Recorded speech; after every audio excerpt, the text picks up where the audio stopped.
Greg Troutwine with Offshore Engineer TV, and we're here at OTC with Chris Myers and James Caldwell of Titomic, and we're here to talk about some cold spray technology.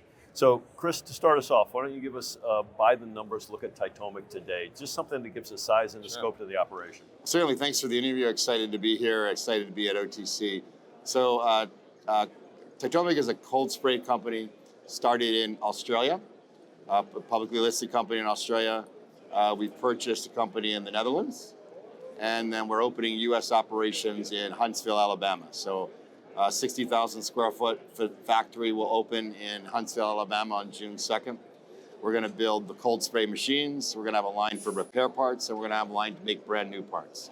So we're very excited about that. So we'll have a 20,000 square foot facility in the Netherlands, opens on September 5th. So we're expanding our Netherlands operation. And we've got a lot of R&D work going on in Australia, as well as production in Australia as well. So we're very excited about Titomic's next step of opening U.S. operations. And James will go through what cold spray is, but essentially for oil and gas, we're looking to do things. Cold spray is additive manufacturing. So it's new manufacturing. We can do parts faster, titanium parts faster than traditional manufacturing. A lot of times it's hard to get one titanium part, hard to build, it's expensive. We can knock it out in hours, give it to you, look at it. You want 10 more, we'll print 10 more. So additive manufacturing really makes the manufacturing process faster and less expensive. And then we can also do repair of parts. We have 9 machines in war right now repairing battle parts in Europe. And then we can also do anti-corrosion, which is perfect for oil and gas. And we have a collaboration with Woodside in Australia, an offshore oil company. That James has actually been there and going through, and we're doing anti-corrosion there. So it's a lot of fun, a lot of excitement going on.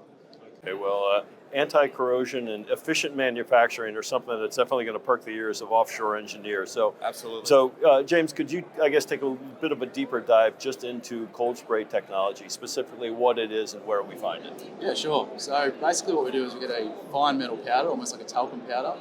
We inject that into a supersonic gas stream, and then fire out the end of a nozzle. So what that does is it plastically deforms, much like a tennis ball hitting a wall, and then the particles build upon each other to create a solid material like you'll see here. So you can either use this, as Chris mentioned, for additive manufacturing of parts, like you'll see this titanium flange here, or you can use it for repairs and coatings. So you might see something like this where you could have a defect in your profile, you can then rebuild that material and remachine it and get that back into service. This is 2 different metals, which is unique as well. Okay. So explain James, why don't you take him through what those metals are? Yeah, so basically what we've got here is a carbon steel with a copper lay on the top. So you could use that for wear resistance. What we've seen as an incredibly good use case for dissimilar metals in the oil and gas industry is aluminium on carbon steel. So what that does in a salt water environment is it provides cathodic protection for that carbon steel, and then creates an oxide layer over the top of that aluminium. And what that does is you're looking at about a 30 to 40 year lifespan. So rather than having to recoat those parts yearly or potentially within 4 years with a polymer or a paint, it's more of a coat once and leave it for the rest of the assets lifespan. So we're also looking at helping bridges. So the Army Corps of Engineers, all the bridges we have in our U.S. infrastructure to do anti-corrosion there. Yep. So that's another application.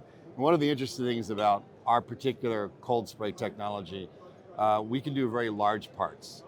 Since the way our technology works, the nozzle, as it sprays the part to make it, the nozzle moves, the part remains steady. So that means we can make very large parts because our nozzles easily move.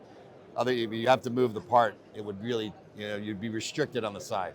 So we can make parts up to 9 meters long, so very large. So large valves for the oil and gas industry, flanges, we can do hatches, all brand new, make them quickly. Because you're not ordering 6,000 parts like you are on a car, right? You're ordering 1, maybe 3. That's going to be expensive if a traditional manufacturing has to do that, where we can just nail it out with the automated machine. So very exciting technology for oil and gas right now.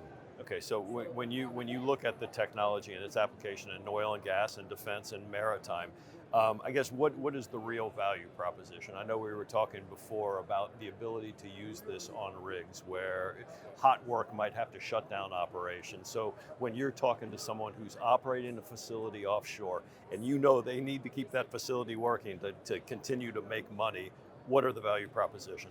Yeah, so basically our clients that we've been working with over the last 2 years in developing this use case have found that one, you're operating under 550 degrees, so you're not risking those potential flash ignition of the methane and the hydrocarbons.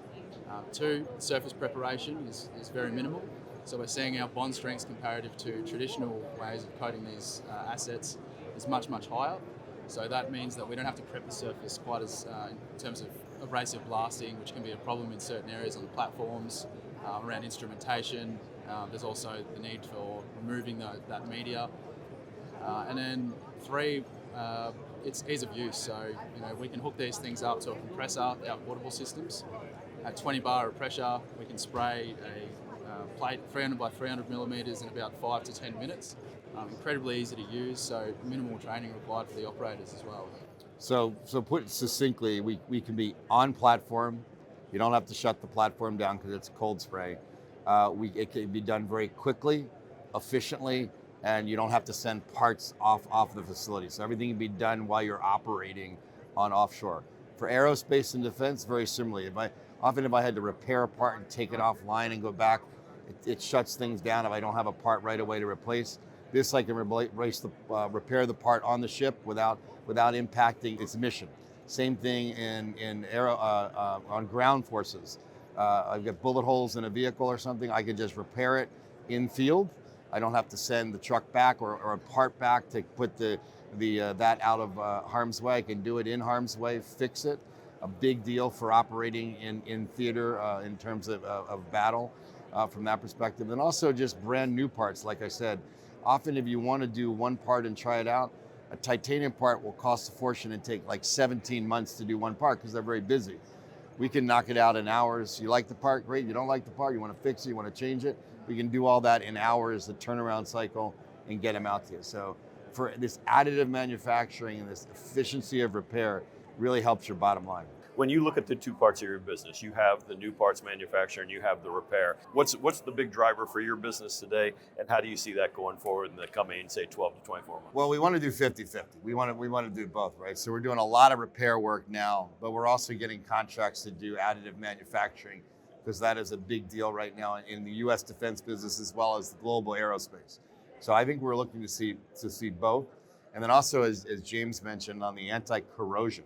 Not even just repair parts, just making sure that corrosion out on an offshore rig or on a U.S. Navy vessel or on any kind of thing that's in the weather, we can do that all repaired there or anti-corrosion there, and it lasts for quite a long time. So we're trying to do all three parts of the business at the same time.